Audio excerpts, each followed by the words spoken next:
Thanks for that, Pamela. No problem. Um, good afternoon. My name is Pamela Keane. I would like to share my capstone project with you, which is to build a GIS dashboard for Tucson Unified School District to help support their capital improvements bond initiative, which is coming up soon. So the capstone presentation will follow this agenda. First, I'm going to talk a little bit about the background and how this project came to be and what it involves. And then I'm going to talk about the capstone itself. So asset and property management is a growing field in GIS. In the last decade, in particular, it has grown exponentially as more and more companies see how useful it can be, not only in managing assets and properties scattered across a large area, but also in communicating and engaging stakeholders with various web apps. I stumbled across this field in GIS because of a job I applied to.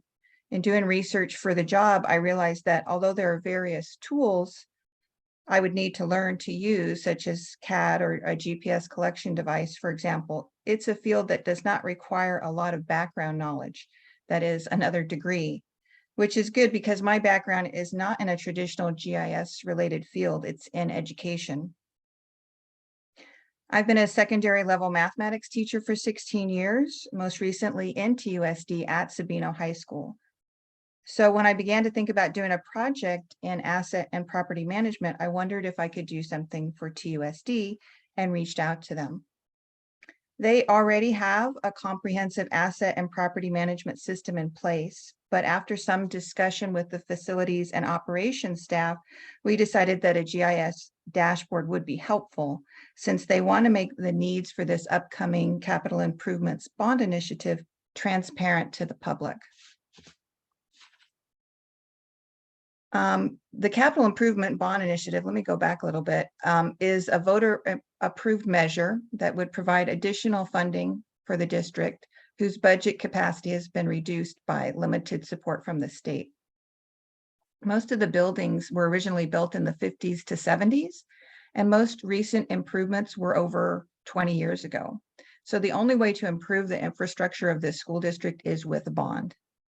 The bond initiative has been 7 years in the development. In 2016, TUSD published a facilities master plan with the goal of presenting this bond initiative on the ballot in 2023, this November. So the study area basically covers most of Tucson, as you can see on this map. Each point represents a school, and then each polygon represents an elementary school neighborhood. The flow chart for this capstone is shown on this screen. As you can see, I don't know if I can use a cursor, maybe. TUSD is gathering the latest information on the cost of the capital improvements that they need. And then there is also geodatabase spatial data on the, as you saw, on the location of the schools and the polygons for the neighborhoods. And then there was additional data about each campus, the buildings and the facilities that need improvement. So all three of these were different kinds of data that were uploaded into an ArcGIS Pro project. And then they were joined together and exported as a web map. This web map became the base for the dashboard.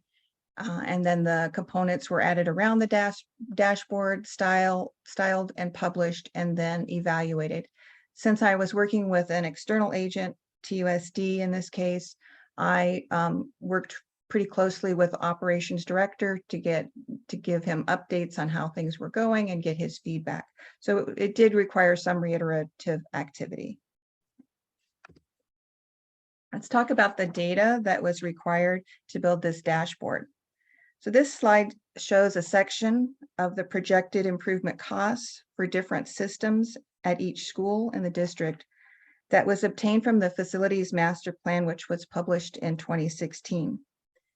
The estimated costs are continuing to be revised, and I still don't have the latest version of that. So I decided to go back to this published paper in 2016 to get the data to be able to build my dashboard. As you can see, it lists, this is one page of many pages in this handbook, but you can see here it lists the schools and it lists various needs. If you come over to the second column from the end at the right side, there are 4 basic categories of needs: exterior enclosure, HVAC system, security, and special systems. There were a few rare other ones, but I decided to focus on these 4.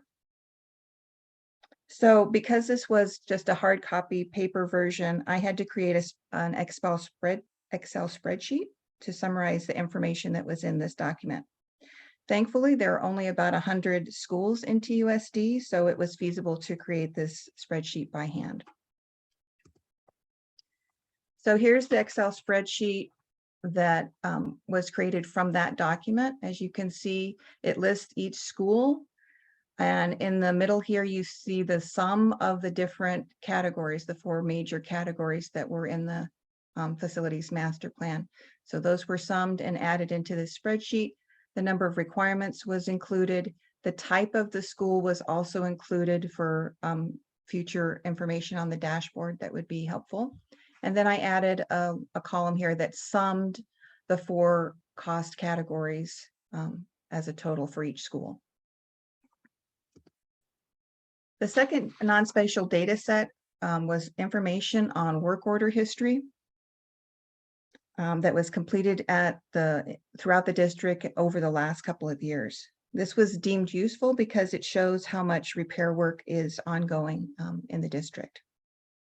This file consisted of 2 spreadsheets, one with every work order created and completed in the time frame in great detail, and one where you can see here that gives a total number of work orders and the total costs at each school location. Each school location, as you can see here, has different buildings, and so the work order was designated to each building. What I wanted to focus on was the total number of work orders and cost at each campus. So this particular spreadsheet, although it was an Excel spreadsheet, wasn't able to be used as it was in the format it was. And so what I did was I just took the information, the total work order and total cost, and added that to the previous spreadsheet, as you can see here. So the last 2 columns is that information on the total number of work orders and costs per school. This spreadsheet here became the first standalone table that I uploaded into the ArcGIS Pro project. The third non-spatial data set had information about the age, the size, and the condition of the buildings on each campus. This consisted of many sheets with information at much greater detail than was needed, but the first page of this Excel spreadsheet file had this overview. So I was able to just copy and paste this information into a separate Excel spreadsheet and clean up the headings a little bit. This became the second standalone table uploaded into my ArcGIS Pro project. As you can see, the school names are all in caps, and the previous spreadsheet, they weren't all in caps. So I made sure that the school numbers were on a field in both standalone tables so that I could use that for my join when I was ready to join the 2 tables. So creating the map, building the dashboard requires creating the map in ArcGIS Pro. And what that involved was first to, as you can see over here in my contents, there's the point layer, the polygon layer, and the 2 standalone tables. So I needed to put all of this information together into one layer.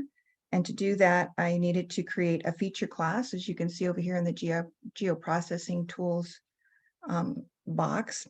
And then I was able to join them and create, I labeled that layer TUSD facilities. I decided to symbolize the map using the facility condition index.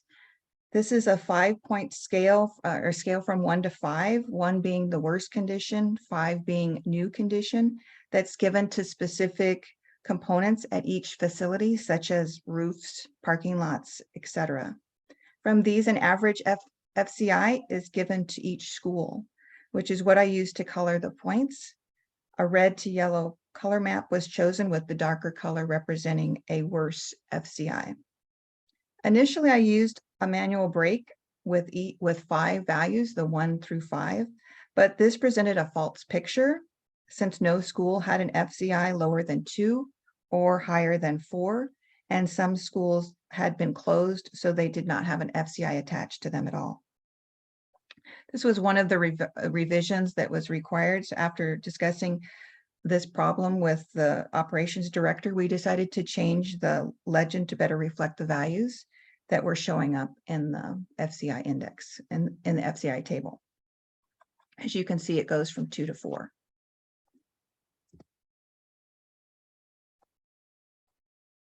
So with the map in ArcPro complete, I was ready to begin building the dashboard. Dashboards require a web map, so I needed to export the map project from ArcGIS Pro and upload it into ArcGIS online as a web map. So I also was able to clean up some of the pop-ups so that only fields with meaning to the public or other stakeholders would be visible. Then once this map was ready, I was able to start building my dashboard. So I'm going to stop the share and bring up my dashboard itself so you can see how that works. Just a second. Let me share the dashboard. Okay, so here's the dashboard. As you can see, it has 5 basic components. The map is the central focus for the dashboard. In here, you can see each school has been color-coded by the FCI. The points that are white are schools that were closed and have no FCI. You can highlight a particular school. Actually, what was highlighted here was the neighborhood, and so it will pop up with the elementary school in that neighborhood, the middle school and high school in that neighborhood. If I'm really careful, I can get the school, but it's tricky. Yeah, it's a little tricky. There we go. So that's Collier.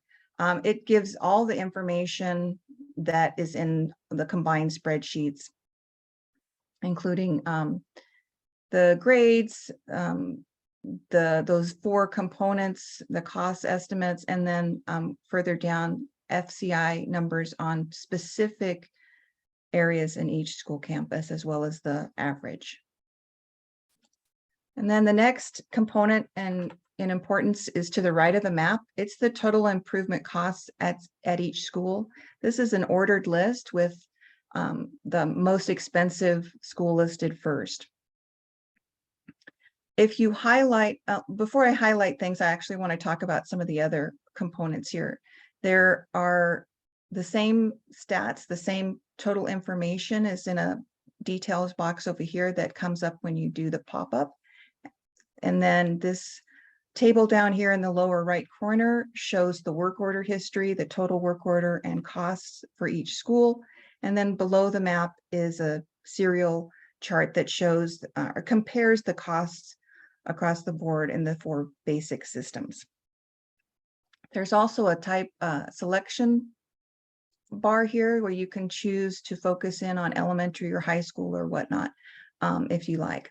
So let me go through and show how this dashboard works, how it interacts with the different components. So I can choose a specific school here in the total improvement costs. It will flash on the map and bring up that school's stats, as well as that school's work order history. I can select multiple schools to compare, and the same thing will happen. Over in the details box, I just need to progress through the different stats with an arrow. Okay, and then if I select a particular type of school, let's say high school, there's 10 high schools. So, oops. Let me try this again. Looks like it might not be working. Okay, there's 47 elementary schools. Then they're listed, they're focused. information is here in these charts. Let me try another one. Let's try middle. 11 middle schools, and then these schools pop up here in the map as well. So that's how the dashboard works. Let me go back to my final conclusions.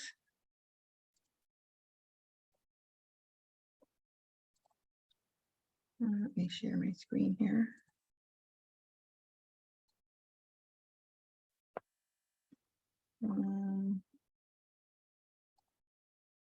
Okay.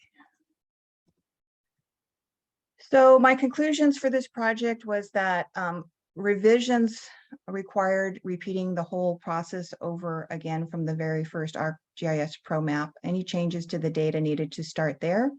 And then another point to make sure you address is that when you make any changes to the dashboard data, you have to reconnect all those links to the brand new data set.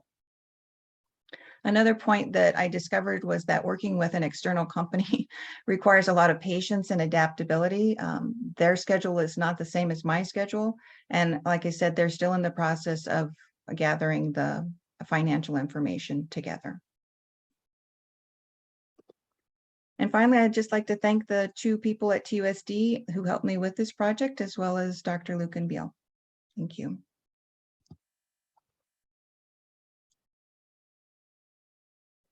Stop sharing. Any questions from the field?